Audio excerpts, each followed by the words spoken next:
Olá! Nesta edição do programa Argumento, você é nosso convidado para acompanhar uma conversa sobre a nova dinâmica do Congresso Nacional.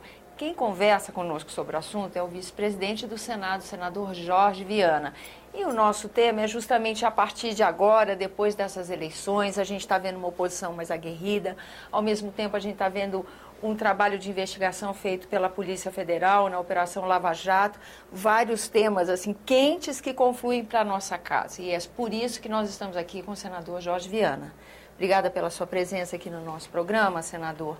Eu que agradeço. O senhor foi à tribuna falar justamente sobre questões pertinentes a essa conjuntura política que a gente vive, né? Qual é a sua sugestão em relação às mudanças que têm que ser feitas? Porque vai exigir da nossa sociedade, a partir de agora, uma certa maturidade para enfrentar as crises institucionais que se avizinham, né?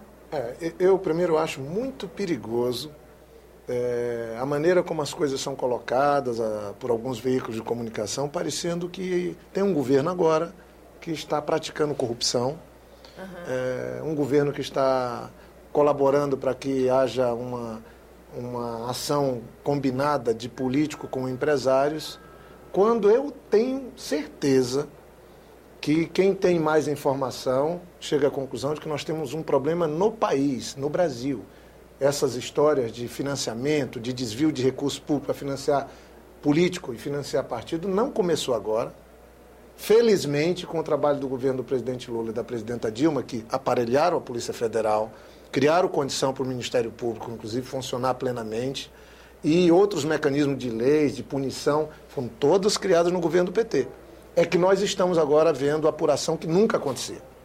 Os escândalos eram jogados para debaixo do tapete nos governos, inclusive nos nossos adversários do PSDB, dos democratas.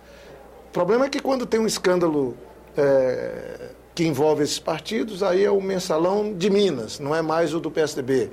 Quando tem problema com os trens de São Paulo, escândalo de 20 anos para financiar partido político e político, aí é o escândalo dos trens, como se os trens saíssem de São Paulo, fossem lá para a Suíça, abrisse 23 contas, depois voltasse para São Paulo. Aí não tem ninguém, não tem governo, não tem prefeitura, não tem político no meio. Essa é uma coisa perigosa que o país está vivendo.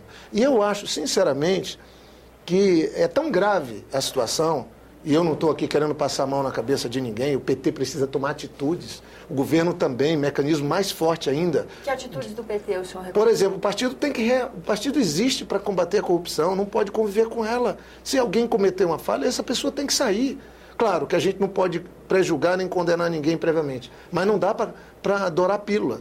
Então, eu particularmente acho que nós temos que pensar a maneira, dentro do PT e do próprio governo, de dar um passo adiante no combate à corrupção. Só que eu não tenho dúvidas que tudo que está sendo questionado tem que ser apurado, mas não pode ser da maneira que alguns querem conduzir. Por exemplo, só se investiga se for envolvendo o PMDB ou o PT, aí tem que ver se tem algum nome.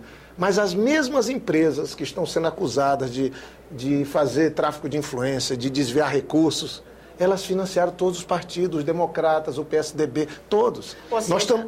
Desculpa interromper o senhor, nós estamos voltando para aquele assunto de financiamento de campanha, que é onde é a semente da distorção. É a origem dessa situação vergonhosa que o país vive, não tem outro termo, envergonha a todos, principalmente quem atua na classe política. Isso é incompatível com a vida de hoje, com um país que precisa se transformar numa liderança do mundo. Nós temos que ter mais transparência, ética na política, e honestidade é uma condicionante. Como nós vamos ter isso se nós temos 32 partidos políticos, mais 30 vindo, e financiamento de campanha e de partido político virou um negócio? Eleição não tem mais fim. Eu apresentei proposta. Todo mundo agora está chegando a um consenso que eu apresentei uma proposta. Por exemplo, a proposta que eu apresentei em julho de 2013, proíbe o financiamento de campanha eleitoral por pessoa jurídica, por empresa. Eu apresentei essa proposta. É o tema que está sendo julgado, inclusive, no STF. É o único que estão querendo agora aprovar como base da reforma política. O que é que significa isso? Nós vamos tirar as empresas, as pessoas jurídicas das eleições. Quem quiser ganhar a eleição, apresente proposta. Vá convencer o eleitor a lhe dar uma doação e use o fundo partidário. Agora, essa proposta minha, que proíbe a doação de dinheiro por empresas, por pessoa jurídica, ela foi rejeitada na Comissão de Constituição e Justiça do Senado, alegando-se que era inconstitucional. Aí o Supremo este ano, abre uma apreciação de uma resolução do próprio Supremo que repete o meu projeto, o meu PLS 264-2013, é exatamente isso que o Supremo está com 5 votos a 1 favorável, que proíbe definitivamente, por ser, aí sim, inconstitucional a doação de empresa, e não o contrário. A comissão aqui no Senado falou, não, o seu projeto é inconstitucional, João. Empresa pode doar. O Supremo julgou exatamente o contrário. Não, inconstitucional é a empresa doar. Claro, quem pode participar da eleição? Partido político, eleitor e candidato. E para ser candidato tem que ser eleitor. Empresa não pode ser votada, empresa não pode se candidatar, então é um corpo estranho na eleição. Então eu acredito e espero até que o ministro Gilmar possa devolver essa matéria nessa hora que o Brasil vive essa busca de combater a corrupção, de apurar mais escândalos de financiamento de partidos políticos. Nós precisamos resolver isso, ou aqui no Congresso, ou o próprio Supremo tomando uma atitude, tirando o financiamento. Eu apresentei outras, estabelece teto de gasto para candidatos. Pois é, teto para campanha, né? E criminaliza a Caixa 2. Quer dizer, com 3 ferramentas dessa, olha bem, teto de gasto nas campanhas. As contas da presidenta Dilma estão sendo julgadas agora, vira-se uma novela de novo.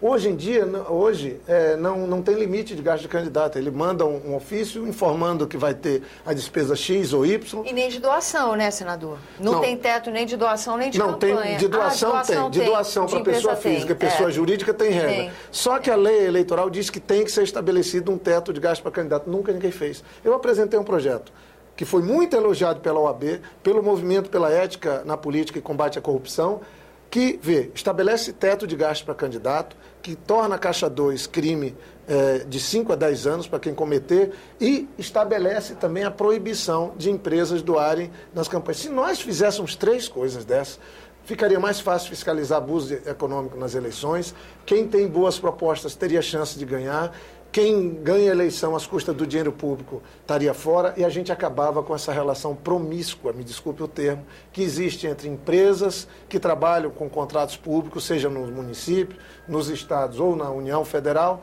com candidatos e com partidos políticos. Pura e simples, não é obra do PT isso que está ocorrendo. Aliás, o PT está vivendo esse drama e vai ter que enfrentá-lo, mas é um problema sistêmico de todos os partidos políticos. Volto a repetir, quem criou o mensalão não foi o PT, foi o PSDB, com o mesmo Marco Valério. O PSDB, o Democratas, o PMDB, o PT, o PDT, todos esses partidos recebem dinheiro na época da eleição, das mesmas empresas que estão sendo acusadas. Então, o Brasil tem que enfrentar isso, e para isso nós precisamos dar apoio para a Polícia Federal, para o Ministério Público Federal, para o Supremo, para a Justiça, mas que não haja uma pinçagem de, não, só me interessa investigar alguém do PT que recebeu dinheiro. Não, vamos mostrar o Brasil, vamos fazer uma coisa transparente e fazer com que o Brasil fique melhor depois de enfrentar esses escândalos que afetam, por exemplo, dos maiores patrimônios nossos, que é a Petrobras. Então, gente, eu não estou aqui dourando pílula, eu estou querendo que se apure, eu estou querendo que a gente encontre uma solução para que o Brasil fique melhor. E não vai ficar melhor se a gente não tomar uma atitude contra o abuso econômico e o envolvimento de empresas nas campanhas eleitorais. E nesse contexto que o senhor apresenta para nós, há uma necessidade realmente de uma nova dinâmica da nossa casa, né? Que o Congresso Nacional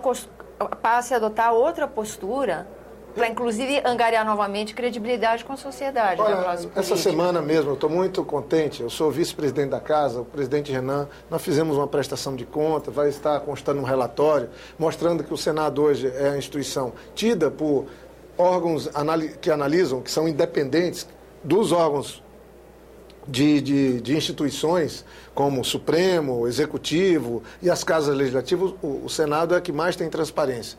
Nós somos a casa que mais economizou recursos do contribuinte, porque não é recurso público, é do contribuinte, é do cidadão. Economizamos, cortamos despesas, são números bem robustos que a gente fez. Agora, nada disso vai adiantar se a gente não imprimir uma nova dinâmica aqui no Senado, com agenda política. Não tem nada mais importante para a gente debater, e principalmente nessa hora que a população se sente decepcionada, frustrada com a classe política, que é a gente fazer aquilo que é inadiável da reforma política, que é o financiamento de candidaturas e o financiamento de partidos políticos não pode estar nessa relação promíscua com empresas privadas. E o pior, fica se satanizando as empresas como se os políticos não fossem culpados. Para mim, os maiores culpados são os próprios políticos, porque eu sei que para as empresas o melhor é não participarem.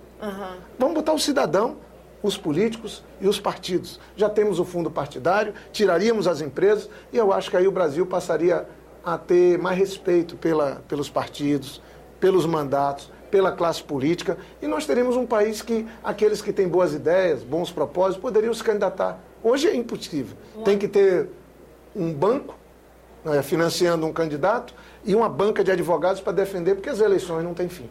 Tá certo, senador. Eu agradeço sua presença aqui no nosso programa. Eu que agradeço. A você que nos acompanha, agradeço a atenção. Esse é o programa Argumento. Eu sou Tânia Horman e você é nosso eterno convidado a fazer sugestões e críticas ao trabalho da nossa TV. Para isso, 0800 61 2211, ligação gratuita. E se você quiser rever esse ou outro dos nossos programas, senado.leg.br/TV. É na página da TV que você também acessa os canais de YouTube aqui da TV Senado. Até a próxima.